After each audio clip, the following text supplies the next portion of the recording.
जय श्री राम। वापस से आप सभी छात्र छात्राओं को फिर से एक नई वीडियो में स्वागत करते हैं। तो आज हम Bihar board class 10 science model paper 2024। तो यहाँ पे जो है कि साथियों 2022 टाइपिंग हो गया तो हो जाएगा 2024। तो आज हम इसके महत्वपूर्ण क्वेश्चन लेकर आए। तो चलिए हम लोग क्लास को शुरू करते हैं। तो हम लोग का पहला प्रश्न है, किस दर्पण की फोकस दूरी ऋणात्मक होती है? तो किस दर्पण की फोकस दूरी ऋणात्मक होती है? तो वो हो जाएगा अवतल दर्पण। क्या हो जाएगा? अवतल दर्पण। तो ऑप्शन नंबर बी करेक्ट है। तो चलिए अगला प्रश्न कह रहा है कि दर्पण की फोकस दूरी एफ और वक्रता त्रिज्या आर में क्या संबंध है? तो क्या संबंध है? तो एफ बराबर क्या होता है? r/2। तो ये कहाँ दिख रहा है? एफ बराबर r/2। तो ऑप्शन नंबर बी है करेक्ट। चलिए अगला प्रश्न कर रहा है, समान दृष्टि के लिए स्पष्ट दृष्टि की न्यूनतम दूरी क्या होती है? तो क्या होता है? 25 सेंटीमीटर। कितना होती है? 25 सेंटीमीटर। चलिए अगला प्रश्न कर रहा है, श्वेत प्रकाश का कौन सा रंग वर्ण किसी प्रिज्म से गुजरने के पश्चात सबसे कम झुकती है? तो लाल जो रंग है वो सबसे कम झुकती है और सबसे अधिक क्या होता है? बैगनी होती है। इसके बाद कम जो है लाल होती है, लेकिन तरंगदैर्घ्य की बात करें तो लाल हो जाता है, सबसे ज़्यादा होती है। तो चलिए अगला प्रश्न कर रहा है, मानव की रेटिना द्वारा बनाई गई छवि होती है। मानव की जो रेटिना होती है वो क्या होती है? वास्तविक से उल्टा होता है। क्या होता है? वास्तविक से उल्टा। तो ऑप्शन नंबर बी करेक्ट है। चलिए अगला प्रश्न है कि आकाश का रंग नीला प्रतीत होता है। तो आकाश का रंग जो नीला प्रतीत होता है किसके कारण? तो प्रकाश के प्रकीर्णन के कारण। प्रश्न कर रहा है, किसी दर्पण से वस्तु का प्रतिबिंब बड़ा बनता है। कब बनता है? जब वह अवतल दर्पण हो। प्रश्न कर, निम्नलिखित में कौन सा लेंस निकट दृष्टि दोष को ठीक करने के लिए उपयोग किया जाता है? तो निकट दृष्टि को ठीक करने के लिए उपयोग क्या किया जाता है? तो अवतल लेंस उसको लगाया जाता है। तो बताइए दोष कितने प्रकार के होते हैं? दोष कितने प्रकार होते हैं? 4 प्रकार के। कौन कौन? निकट दृष्टि, जरा दृष्टि और दूरदृष्टि दोष। चलिए अगला प्रश्न का, निम्नलिखित में से कौन उपकरण विद्युत धारा की उपस्थिति दर्शाता है? तो कौन दर्शाता है? गैल्वेनोमीटर। कौन? गैल्वेनोमीटर। चलिए क्या कह रहा है कि दाएं हाथ के अंगूठे किस नियम को प्रतिपादन करता है? तो कौन? मैक्सवेल के नियम। किस नियम को?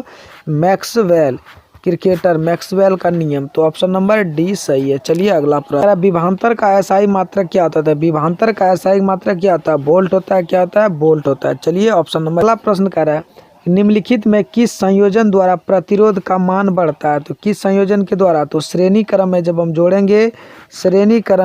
जोड़ेंगे तो ये हमारा क्या बढ़ेगा? मान प्रतिरोध का बढ़ता है। तो चलिए अगला प्रश्न, ऑप्शन नंबर ए सही हो जाएंगे।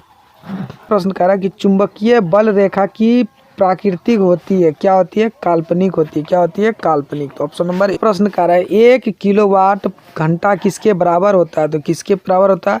3.6 × 10⁶ जूल। किसके बराबर? 6 जूल के पास। तो ऑप्शन नंबर सी करेक्ट हो जाएंगे। तो चलिए अगला, नवीकरणीय ऊर्जा का स्रोत क्या है? तो क्या है? सौर ऊर्जा। यही ना नवीकरणीय क्या है? सौर ऊर्जा। ऑप्शन नंबर बी सही हो जाएंगे। चलिए कि कौन सा लेंस अपसारी लेंस भी कहा जाता है? तो अवतल लेंस। कौन? अवतल लेंस। ऑप्शन नंबर ए सही है। चलिए अगला प्रश्न करें, प्रकाश का प्राथमिक वर्ण कौन सा है? तो कौन सा? उपयुक्त सभी। लाल, नीला, हरा। लाल, नीला, हरा। क्या? लाल, नीला, हरा। प्रश्न कर, निम्नलिखित में से कौन नेत्र का रंगीन भाग होता है? तो कौन होता है? आइरिस। क्या होता है?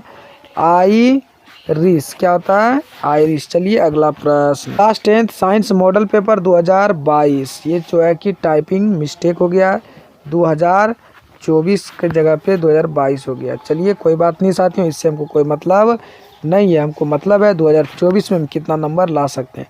तो 1 HP बराबर क्या होता है? तो 746 वाट। तो चलिए ऑप्शन नंबर ए सही है। चलिए प्रश्न कर रहा है, विशाल शीशा मैग्नीफाइंग ग्लास होती है। किसका होती है? किसका होती है? अवतल लेंस का। किसका होती है? अवतल लेंस। प्रश्न कर, जब किसी चालक तार से विद्युत धारा प्रभावित होती है तो गतिशील कण क्या होती है? इलेक्ट्रॉन होती है। क्या होती है? इलेक्ट्रॉन। चलिए अगला प्रश्न, तो ऑप्शन नंबर डी करेक्ट है। अगला प्रश्न कर, एम्पियर घंटा मात्रक होती है। तो किसका होती है? तो आवेश की। प्रश्न कर, निम्नलिखित में कौन सा मात्रक वाट के बराबर है? तो जूल/सेकंड।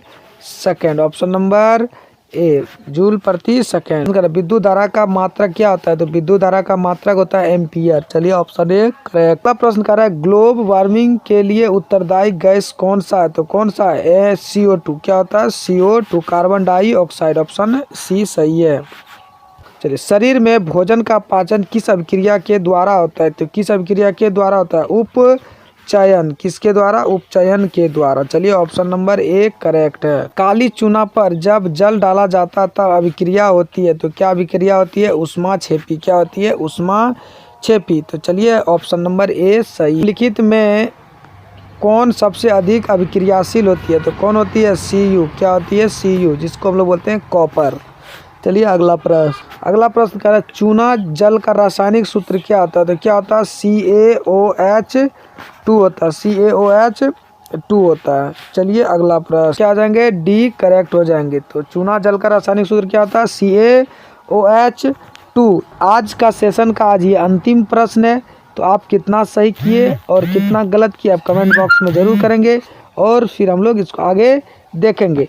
कह रहा है कि कोई बिलियन लाल लिटमस को नीला कर देता है, उसका pH मान क्या होता है? तो क्या होता है? 11 से 10 होता है। तो इसमें 11 और 10 दोनों दिया है, तो A B C A B दोनों इनमें से दोनों हो जाएंगे, डी नंबर हो जाएंगे करेक्ट आंसर। अगर सिंपल सिर्फ 11 देता तो 11 सही हो जाता, अगर 10 देता तो 10 सही हो जाता, लेकिन दोनों दे दिया तो दोनों सही है। चलिए आज का सेशन का अंतिम प्रश्न है, फिर हम लोग मिलते हैं वापस से नए वीडियो में नए ऊर्जा के साथ। तब तक के लिए जय हिंद, जय भारत, जय श्री राम।